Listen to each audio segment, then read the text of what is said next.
My name is Emily. I'm a 32-year-old stay-at-home mom. My husband, Benjamin, is 34 and works a regular office job. We have a beautiful little girl, Mia, in our 8 years of marriage. Our 6-year-old daughter is so cute, she has both of us wrapped around her finger. I have an older sister, Lily, who is 3 years my senior.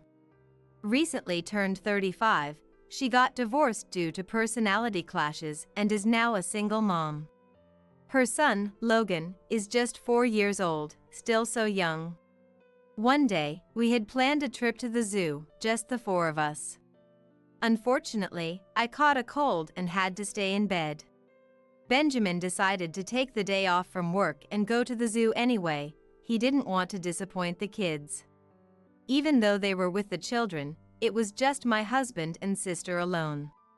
Even if they're in-laws, who could have imagined something would happen between a brother and sister?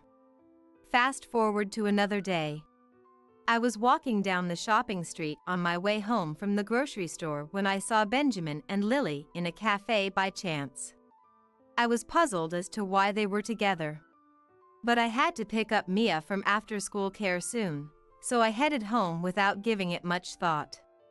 When Benjamin got home that night, he told me nonchalantly. We ran into each other and then it started to rain. We just popped into the cafe to take shelter from the rain. So, I believed him. However, from that day forward, he started coming home late more often. He started asking for more pocket money because he said it wasn't enough.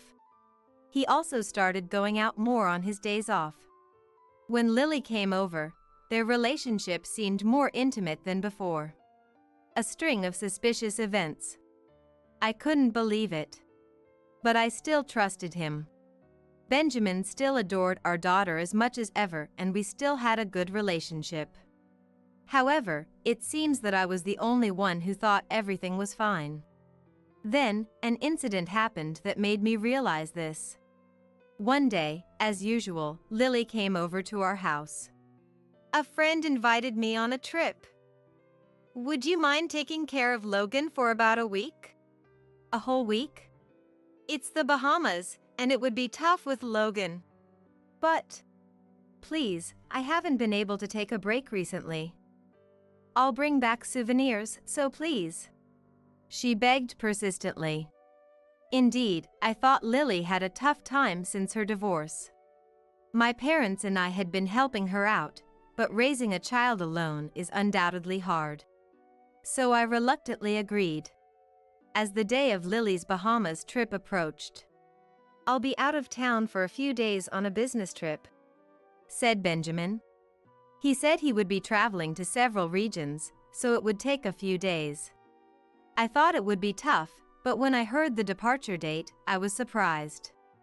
It was the same day as Lily's trip to the Bahamas.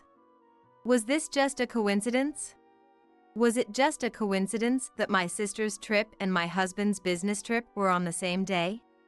Was it a coincidence that Benjamin was spending more time looking at his smartphone? Was it just my imagination that he seemed to be acting sneakily and trying to hide his phone from me? Was it my imagination that when Lily came to the house, they casually touched hands and were standing closer together? Everything started to seem suspicious. Then came the day of Lily's trip. Early in the morning, Lily came over with Logan. The moment I took Logan's hand, I noticed something was off. His hand was abnormally hot. When I picked him up, his body was also hot. I didn't need a thermometer to know he had a high fever. Lily, doesn't Logan have a fever? Yeah, he's had a fever since yesterday. It hasn't gone down yet. We can't delay. We have to get him to a hospital quickly. Of course, my son Logan's health comes before a trip. But then, my sister said something outrageous. Then, I'll leave it up to you. What? That's what I'm saying. I'm leaving Logan to you. You can't possibly be leaving behind a child with a fever, can you? I have no choice. We've had this trip planned for a while. It's ridiculous to pay a cancellation fee. It's not about the money, right? Isn't Logan's well-being important? Of course, he's important. But since you're here, Emily, I'm not worried. Please take good care of him. Wait, don't go, sis. Despite my pleas, she left. I couldn't believe it. Logan was suffering with a high fever, and yet his condition worsened from the stress of moving around. So I quickly tucked him into bed and placed a cold, damp towel on his forehead. While preparing an ice pillow in the freezer, my husband woke up. Honey, it seems like Logan has a fever. Really? My sister's awful. She left Logan like this to go on a trip. It can't be helped. They've had this trip planned for a long time, and it's too late to cancel now. You too, dear. Poor Logan. If you're so concerned, then you should take care of him. Honey, can you do something about your business trip? If Logan has a contagious disease, he might pass it on to Mia. I'll take care of Logan, and I need you to take care of Mia. I thought my husband, who adores our daughter, would reluctantly agree. His job is important, but surely our daughter is even more so. But my hope was dashed. What? That's impossible. If you're worried, why not leave her with your parents? That won't work. Our parents are busy with their jobs. And your parents live too far away to drop her off at this hour. Then it can't be helped. Logan will be fine if we let him rest. Don't worry. Please don't be so casual about this. What do you want me to do? I can't change my plans. Oh, it's time. I have to go now. Bye. With that, he hurriedly left. Left alone, I immediately called my parents. They couldn't take time off from their sudden work commitments. But they agreed to leave work early and pick up Mia as soon as possible. I felt relieved when my mom said that. Until my mom arrives, I'll have to keep Mia locked in her room. I feel sorry for her, but it can't be helped. Meanwhile, Logan's condition seemed to be worsening. He started coughing in addition to the fever. In the afternoon, my mom, who left work early, arrived. I handed Mia over to her and headed straight to the pediatric clinic with Logan. In the car, the motion seemed to make Logan uncomfortable, which was hard to see. The doctor said it was just a common cold and prescribed a fever reducer. He asked us to observe Logan and call an ambulance if his fever went up or if he seemed delirious. I'm sorry, Mom, for suddenly leaving Mia with you. Don't worry about it. More importantly, I'm concerned about Logan.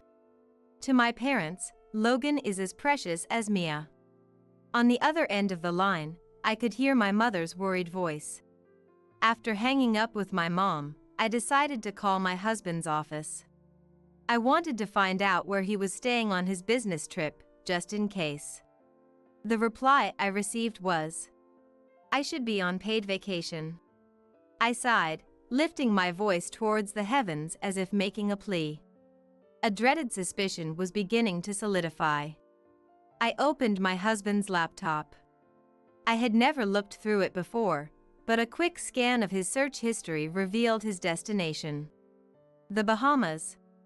Both flight tickets and hotel bookings were arranged by him. I recognized the hotel's name. It was the same place my sister had mentioned. My sister and husband in the Bahamas at the same time, staying in the same hotel. Such a coincidence seemed next to impossible.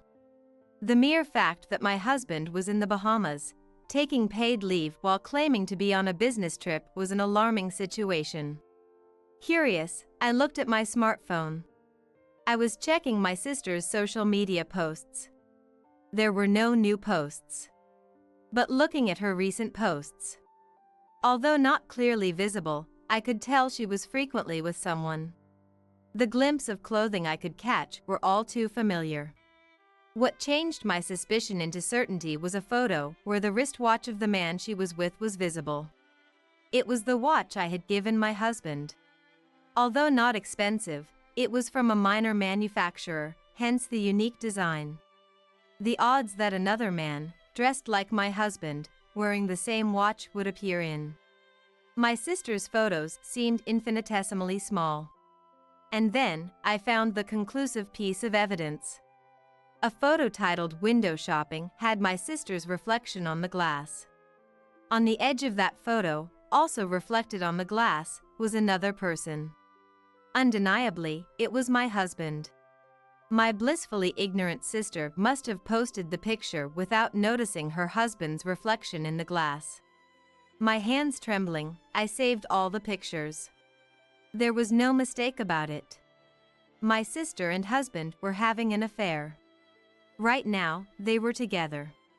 I felt everything I had built up with my husband crumbling down all at once. I tried calling them numerous times, but soon a voicemail message started playing. It seemed they had turned off their phones. Logan's fever still hadn't broken.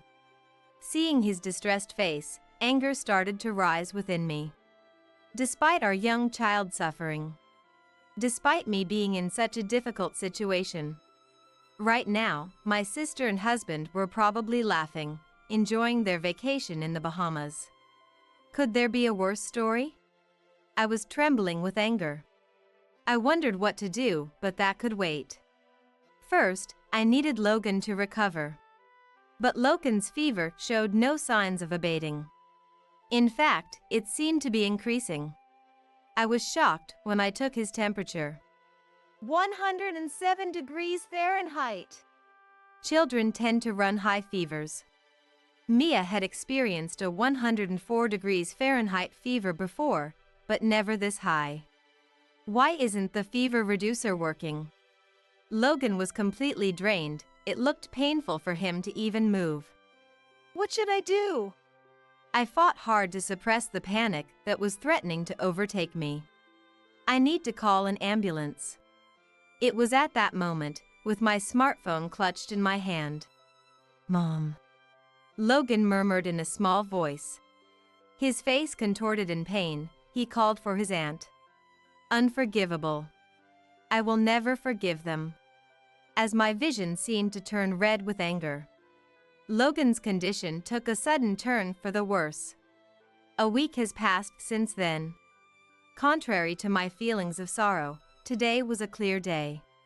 Staring blankly at the vast blue sky. Tears began to spill over. I had lost count of how many times I had cried. Yet, the tears wouldn't stop. I could feel Mia's hand trembling in my own. The daughter was crying, too. As I lifted her up, I could see my parents weeping uncontrollably over her trembling, small shoulders. And the others in attendance. Everyone, absolutely everyone, was in tears. Suddenly, my smartphone vibrated. I put Mia down and saw my sister's name on the screen. Hello? Emily? Long time no see. I just got back from the Bahamas. I've just landed at the airport. I'm off to pick up Logan. Thanks for looking after him. It felt like a phone call from another world. I muttered to myself. He's gone to heaven. A tear that should have stopped fell. What? My sister on the other end of the phone didn't seem to understand what I had said. She responded with a clueless question. Heaven? What are you talking about? I don't understand. That's what I'm saying. He went to heaven while you were on your trip to the Bahamas. I don't understand what you're saying. You'll understand when you get here. The funeral is over, and we're at the crematorium. Crematorium? When I told my confused sister the location of the crematorium, she abruptly hung up the phone. Logan! Logan! My sister, just out of the taxi, dramatically changed her expression and started running. She called his name and looked around, but Logan was nowhere to be found. Where is he? He's not here. Of course he's not. What do you mean? I slowly pointed in one direction. Towards the crematorium. The crematorium doesn't emit smoke like it used to, but it's true that he is being cremated right now. Logan, that day, the day you dropped off Logan, his fever shot up to 107 degrees Fahrenheit all at once. 107 degrees Fahrenheit. The antipyretic we got from the pediatrician had no effect, and his condition worsened rapidly. We had to call an ambulance in a panic. So, that means Logan is... I don't want to answer that. We're in the middle of a funeral. Saying that, I spread my arms wide, pointing at the crematorium. Hey, what does this mean? What happened to Logan? Why are you here? Someone shouted in place of my speechless sister. It was my husband. Unbelievable, my husband had come here with my sister. What does that matter right now? What about Logan? Of course it matters. Not losing to my husband's voice, I shouted back. How can you two just abandon your family and go on a secret love trip? Moreover, Logan had a fever, and even when I said I needed help, you ignored me and went on your trip. Are you out of your mind? What are you talking about? I already know. When I asked your company, they said you had taken paid leave. I checked your computer and found a booking for a trip to the Bahamas. You were on the same flight and stayed at the same hotel as my sister. You think you can just claim it's a coincidence? I must have had a terrifying look on my face. My husband lost his words under my intimidating stare. Tell me, Emily. Did Logan, did he die? Do you have the luxury to ask such a question now? What do you think we're doing here? Why do you think I'm in a simple, modest dress standing at a crematorium? Don't you get it? No! No! No!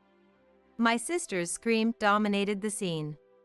As my sister broke down crying, I looked down at her with cold eyes. You have no right to cry. You abandoned your son to go on a secret trip with my husband. You're the worst kind of person. I was lonely. I was so lonely all by myself. So I just what? Reached out to your sister's husband. What do you mean? I've done nothing wrong. It's not my fault. The real villain here is my ex-husband who refused to take our son, and it's not just him. It's also the fault of our parents who never helped me with the child, and Emily too. My sister reacted angrily, not taking responsibility. I didn't choose to have a child, and I didn't choose to be a single mother. I wanted him to take our son if we were going to get divorced, but he refused. I've been struggling alone because of that, but I didn't. I couldn't. Logan, oh Logan. Lily. It was her lover, my husband, who comforted her as she collapsed into tears. It seemed they were no longer interested in hiding their affair. Don't blame everyone else for your problems. Our parents and I have helped as much as we could.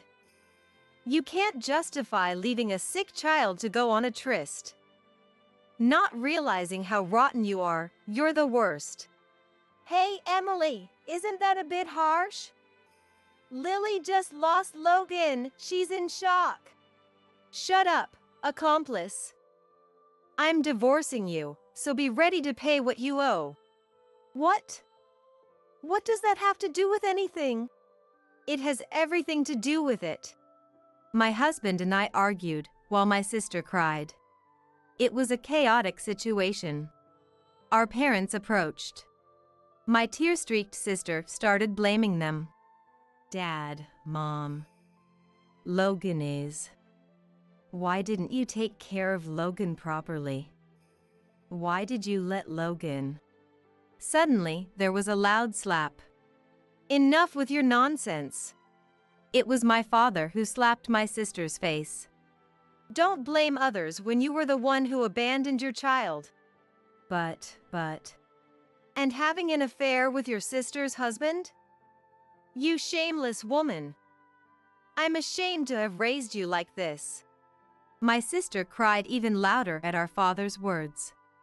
I wanted to punch my husband, too. I was glaring at him when, "Mommy," I heard a little boy's voice. My sister quickly turned around. There. What? Logan? A man was holding Logan. Logan? Logan! My sister ran towards them, but the man quickly moved Logan out of her reach. Hey! What are you doing, Andrew? The man holding Logan was Andrew, my sister's ex-husband. He was the one who divorced my sister due to irreconcilable differences. What are you doing, leaving Logan like that? He's my son, not yours. He's my son too. I complied with the public opinion that it's better for a mother to have custody, even though you insisted on not giving me parental rights. But you wouldn't let me see him no matter how many times I asked, and my worry proved justified. You're not fit to be Logan's mother. Just shut up. You should just pay the child support. I'd pay any amount for Logan. But you left him without care. You don't even know how critical his condition was, and you're out on your affair trip. That day, when Logan's condition deteriorated, I panicked and called an ambulance. When we got to the hospital and while he was being treated, I called our parents and Andrew, Logan's father. He was surprised when I told him my sister was on a trip with my husband. After that, Logan, who was discharged from the hospital in good health, was resting at Andrew's and his parents' house. Wait a minute, you're saying Logan's okay? Then whose? My husband asked, puzzled, staring at the crematorium. I replied, "It's our grandmother." Our grandmother, mother to me and my sister, and great-grandmother to Mia and Logan, was in her advanced years and bedridden, living in a nursing facility.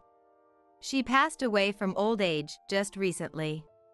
Despite being bedridden, our grandma was quite lucid and doted on her great-grandchildren Mia and Logan.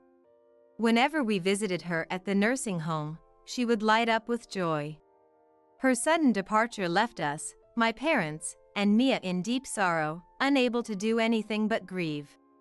Logan, who had been ill, couldn't attend the funeral. However, since he'd called my sister to the crematorium, Andrew was there. His fever had subsided, and he looked well. You tricked us. No one said Logan had died. My sister accused us with her eyes, but it was we who had the right to accuse. I didn't hear about Grandma's death either. She snapped back. I tried calling both of you several times to tell you about Grandma's passing, but the line was always busy. Considering how kind she was to you, it's unfathomable that you're this late. Enough! You're all making fools of us. Logan, let's go home. You don't want to stay with such a man. You want to be with Mom, right? Andrew, give Logan back right now. Will you ever stop?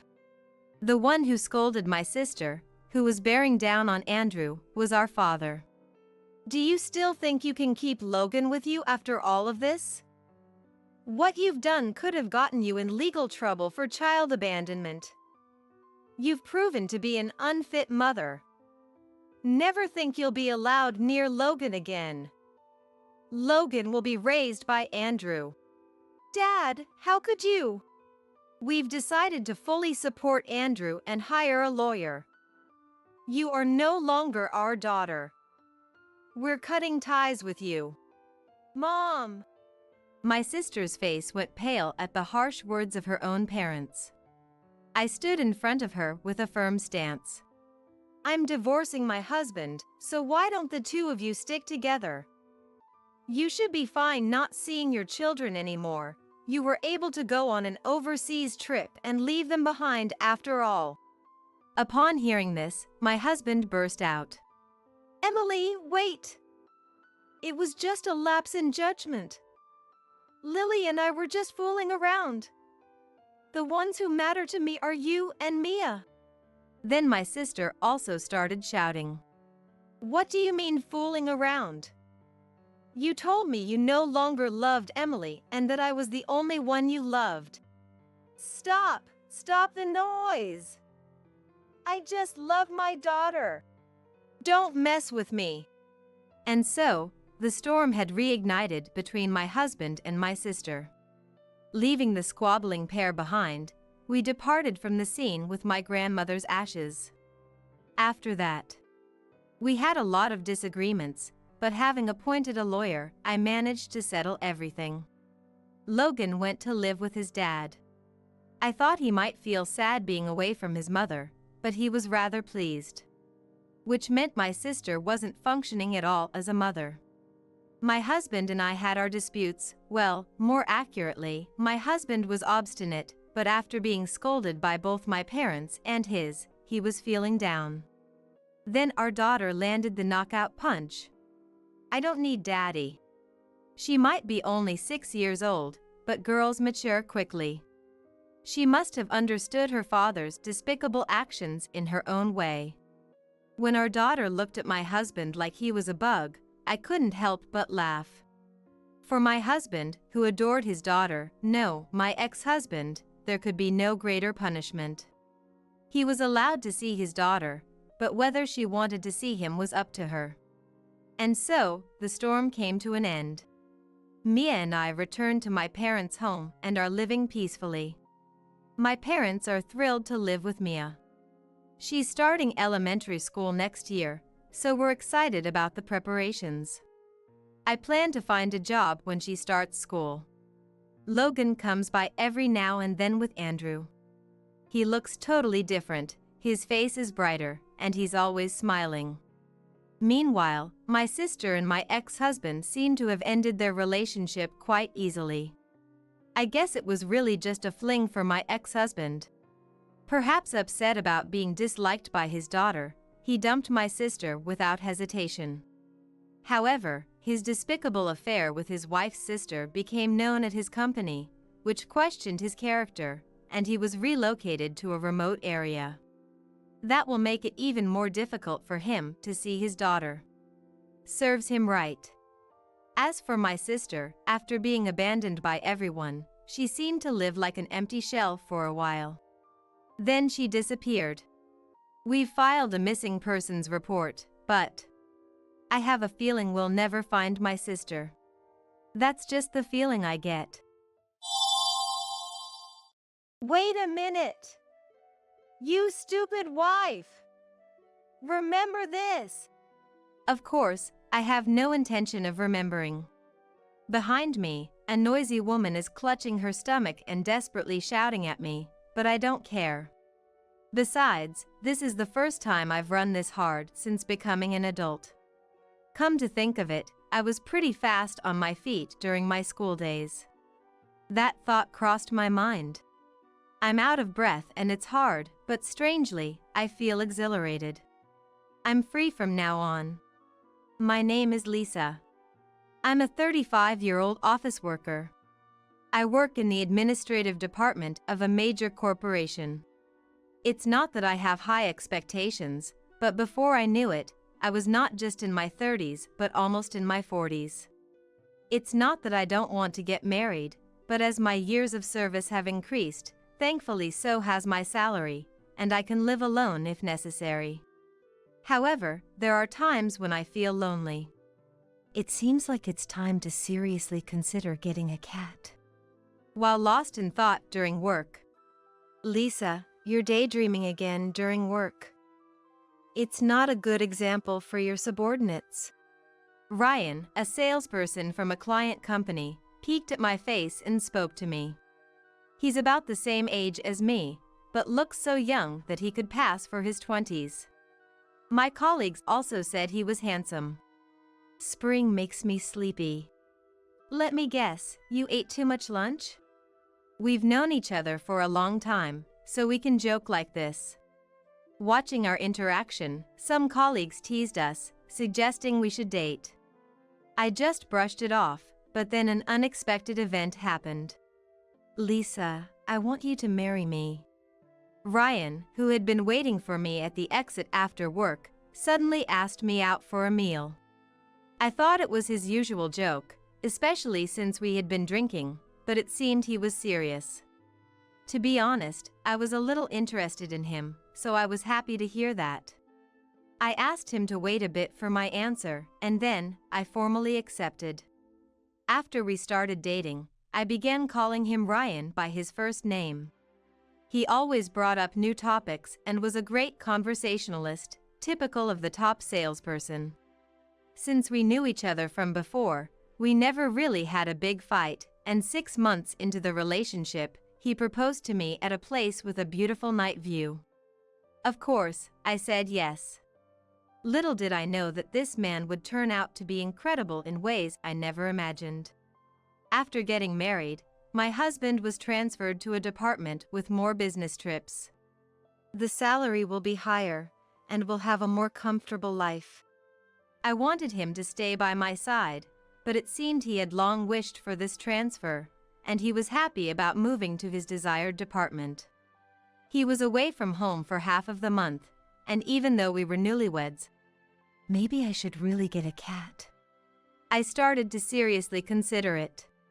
Having lived alone for a long time, I had no trouble spending time by myself. With my husband away, there was no need to cook elaborate meals. There were days when I just made simple dishes for dinner. The married life I had imagined when I was single was far different from reality, leaving me feeling a bit empty. My husband earned well, but as we didn't have children, I felt there was nothing for me to do at home, so I continued working. Aren't you going to have kids? At a drinking party, a colleague with children sympathetically asked me, but I just laughed it off with a haha. I wanted children sooner rather than later, considering my age, but it seemed my husband felt differently. He said he wanted to cherish our time as a couple, which made me a bit happy, but I also felt anxious. Someone who trampled on my feelings like this intruded. One day, as usual, my husband was on a business trip, and I was quietly having a drink alone when the doorbell rang. Seeing the person on the screen, I couldn't help but let out a sound. I couldn't just ignore it, so I let the person into my room. Please call before you come, Mia. How many times do I have to tell you? Not sure if my reluctance showed on my face. You always look so gloomy, Lisa. Oh, Ryan is not home again? You guys aren't young anymore. Shouldn't you be more worried about having kids? The one who would say such rude things so nonchalantly was my husband's mother, Mia. She barged into the room and finished off the bottle of wine I had opened. Then, without asking, she opened the refrigerator. Oh, there's some expensive-looking meat. I can take this, right, Lisa? It was an A5 grade steak I had bought as a treat for myself to cook the next day. Mia, my mother-in-law, would come to our house and pester me for things. What? No, of course not. I realized my mistake the moment I said it. Mia's face turned sour quickly. Huh? Living a life of luxury with my son's earnings, and you can't even share a bit? Sit down. Once she started, Mia was unstoppable, lecturing me endlessly. She would go on and on about how she raised her son with care, how she was strict to get him into a top university. She detailed the expenses of getting her son through college. Mia said these things, but I heard that it was my father-in-law who worked hard and earned money while Mia had always been a housewife. Maybe her frugality contributed to that. I've been subjected to this talk annoyingly many times. I've tried pretending not to be home, but she would knock on the door until I came out. Sometimes, I had to call my father-in-law to come and get her. Every time I saw him, he looked tired. Come on, let's go home. Enough is enough. Watching Mia being dragged away by him, I deeply realized that marriage isn't always about happiness. By the way, the steak was bought with my own money. As if I'd give it to Mia. Every time she appeared, I was glad we weren't living together. Then, one day it happened. I was relaxing on the sofa, sipping coffee on my day off, when… What? What did you just say? I couldn't hide my shock at my husband's words. I said, divorce. My parents, they got divorced. Tying his tie, my husband told me calmly. According to him, my father-in-law's anger towards Mia finally reached its limit. Of course, Mia refused the divorce. In the end, it turned into quite a battle, each hiring lawyers. The amount Mia demanded for the divorce was much higher than the norm, but my father-in-law agreed to it just to get away from Mia. My father-in-law's family was wealthy, and he himself was an executive of a large company. With that, Mia must have gotten quite a sum. He always looked so worn out. It's good he's free from Mia now. As I was thinking this, my husband said, So, the house was Dad's, and he's already put it on the market. What will Mia do now? As I was thinking, the doorbell rang. Not Mia again, I thought, but my guess was wrong. A uniformed delivery person stood there. I thought it was a courier and opened the door, but Mia was there with the delivery person. Confused. Where should we take the stuff? The delivery person asked, and Mia barged in. Please take it to the back room, she said. Thanks for agreeing to live together, Ryan. You're such a wonderful son of mine. I was completely left out. In no time, the spare room, which had been used for storage, was filled with her belongings, and it was transformed into Mia's living space. What? I haven't heard anything about this. I can't just accept sudden cohabitation. If it were the kind Mia, it wouldn't be a problem. But this Mia was different. As I desperately refused, both of them looked at me with puzzled faces. Isn't it all the same whether we live together now or in the future? You'll take care of Mom then, Lisa. My husband said such an absurd thing. Apparently, taking care of Mia was a foregone conclusion for me. Absolutely not. This is ridiculous. I'll divorce. This is crazy. Stop making fun of me. To this, they both started laughing at me as if I was a joke. Divorce? Try it. You'll be the pathetic one, you know? You should be thankful I even married a leftover like you. Hit with such harsh words, I felt everything go dark before my eyes. My husband said he married me for his social status. As he got older, more people around him were married, and marriage was a status symbol in society. He chose me because of my decent looks and good reputation, and he thought I seemed obedient, he said with a laugh at the end. I'll never sign the divorce papers. Well, I'm off on a business trip again, so I'm leaving now. Saying this, he left the house humming, leaving behind both me and the detested Mia. Watching me stand there dumbfounded, Mia said, "How pitiful, a woman unloved by men." She retorted, laughing at me. You're one to talk, having been divorced yourself. That's what I said. Mia screamed, but I couldn't afford to waste my energy on this woman. I locked myself in my room, pondering how to get a divorce in my favor. I searched the internet, but my husband hadn't done anything particularly wrong. At most, he had the crazy Mia. Not even cheating. As I thought this, Mia banged on my room door so fiercely I thought it would break. Come on! Get out here now! Wondering what was happening, I came out to find several delicious-looking dishes on the table. Thinking Mia had prepared the meal, I sat down. Well, she's a bit nice after all. Just then. Hey! What are you sitting down for? Pay up! I looked where Mia was pointing and saw a confused delivery man at the door.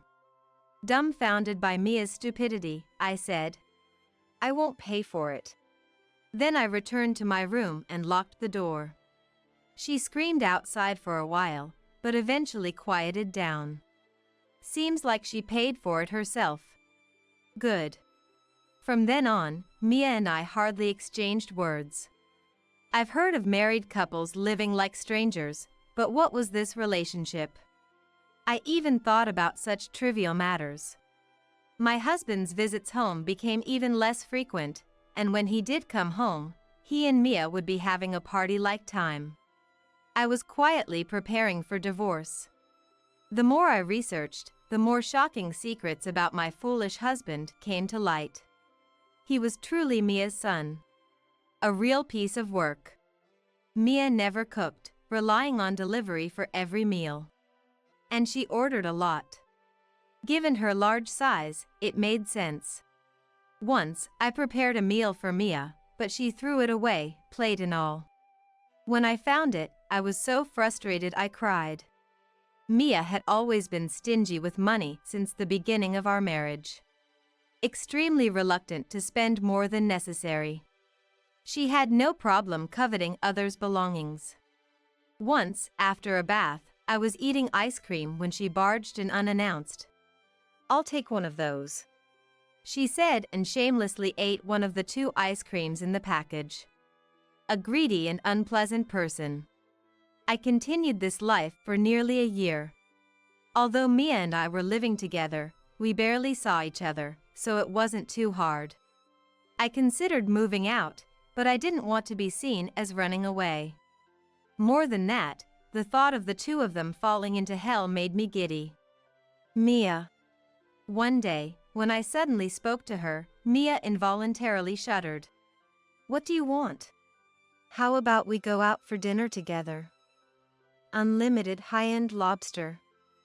Plus, it's unlimited time right now. At my suggestion, Mia, always eager for a meal, was immediately interested. I'll go, but you're paying, right? As always, she was presumptuous, but I answered with a smile. Of course. Once Mia knew it was on me, she began ordering one dish after another at the restaurant. I'll take 5 servings of premium lobster, same for shrimp and scallops. And then, like a black hole, Mia devoured the meat continuously. Other customers glanced and whispered, laughing at her. I get it. She's practically a cow herself. Here's where my plan hit a snag. I intended to leave Mia at the restaurant and return home early, but she protested. Eating alone is embarrassing. That's what she said. I think you're embarrassing enough already. In the end, Mia, taking advantage of the unlimited time offer, silently ate meat for 3 hours. She even ate the meat I grilled, leaving me with only about 5 pieces. After 3 hours of that, when it was time to pay, the server said with a forced smile, We look forward to seeing you again. But his eyes weren't smiling. He probably hoped never to see such a customer again. Well, that was an okay restaurant. I was infuriated that her first comment was that, after eating and drinking on someone else's dime. I was thinking of where to take her next when suddenly, ouch! Mia collapsed, sweating profusely. And in obvious pain. What happened? Are you giving birth? Don't joke at a time like this. The cause of her stomach pain was obvious. In extreme pain, Mia panicked. Hurry, this is serious. Call an ambulance, quickly. I thought the real problem was her head and stomach, but to avoid further embarrassment from her loud cries, I did as she said and called an ambulance. Fortunately, it arrived in about 15 minutes. By then, Mia had quieted down, but she was crouching and holding her stomach in pain. What happened? The paramedic asked. My stomach hurts. Mia could barely speak. We'll take her to a nearby hospital. Are you her daughter? Son's wife? Please come with us. The paramedic asked me, but I replied. Son's wife? No. I know her, but she's practically a stranger now. I think her stomach pain is because she ate meat nonstop for 3 hours at that lobster place. I explained emotionlessly. 3 hours. I see. The paramedic's face twisted in disbelief. Well, I have urgent matters to attend to, so I'll leave now. Her son is around, so please contact him, I said and ran off as fast as I could. From behind, Wait! You stupid wife, remember this! I heard Mia shout, but of course, I had no intention of remembering. I hurried home. When I arrived, the movers I had arranged were there too, and I left the house with my packed belongings. A few hours later, my mobile phone was bombarded with calls from my husband. The hospital must have contacted him. Hey Lisa! What are you doing? Mom is in trouble. What am I doing now? I'm sitting on my new sofa, elegantly drinking coffee. I retorted. Don't joke! I came home and your stuff is gone, and there's a divorce petition. I'll never sign it. My husband was furious, but I said, Then it'll be through lawyers. You should receive the official documents soon. You have plenty of women, so it shouldn't be a problem, right? As I laughed, he whispered, Huh. In a small voice. I had hired a detective agency to gather information on my husband for a favorable divorce. And what a surprise! One evidence after another came out. I quickly found out about a woman he was involved with in Chicago. Just as I thought that was it, there was a woman in Los Angeles, then New Orleans, and recently Denver. The number was so high that my female lawyer and I joked. Where do you think the next one will be? I bet Atlanta. We even had the luxury to guess the next affair location. After all this, gathering evidence against him took a lot of time and money, but thinking about him going to hell made it all seem worth it. I hated my husband that much. I didn't leave that house because I wanted to save on rent. It was also a part of my small pride, a determination not to lose. I planned to demand a security deposit for the divorce lawsuit from all the women involved, but it turned out my husband had pretended to be single. I thought he was the lowest of the low. However, one of the women he deceived reported his misdeeds to the company where he worked. As a result, he was demoted to a minor subsidiary and, with his pride wounded, he quit the company. It seemed the matter with the women was settled through settlements. I heard it cost a pretty penny. I thought, serves him right, from the bottom of my heart. Eventually, our divorce was successfully finalized. I made sure he paid the full amount I had asked for the divorce security deposit. The source of the money? He had to sell his stocks and savings from before we were married, and it still wasn't enough. Most of it was paid by Mia, my ex-mother-in-law. Despite receiving a substantial amount from her ex-husband during their divorce, it seemed she had nearly run out of money. She must have been shocked to see her son in such a mess after she got out of the hospital. Good riddance. By the way, Mia's stomach pain turned out to be appendicitis, not food poisoning. Seems like her stomach is just as unbelievable as ever. Mia always focused on academic credentials, but I thought she should have taught her son other important lessons. As for my ex-husband, his final choice of woman was, disgustingly, a colleague from my workplace. It was the same married colleague who kept nagging me. Aren't you going to have kids? Having an affair with someone else's husband while being married herself, how foolish. I made sure to demand a security deposit from her. But this colleague hadn't realized she was just one of many, and their relationship ended quickly. It seems she got divorced too. Once, on my way to work, I saw my ex-husband and Nia in shabby clothes. The once handsome man had lost his hair due to stress, looking like a defeated samurai. Almost unrecognizable, appearing in his 50s. Mia, once so plump, had lost a lot of weight. They both looked like they were living on the streets. It was none of my business.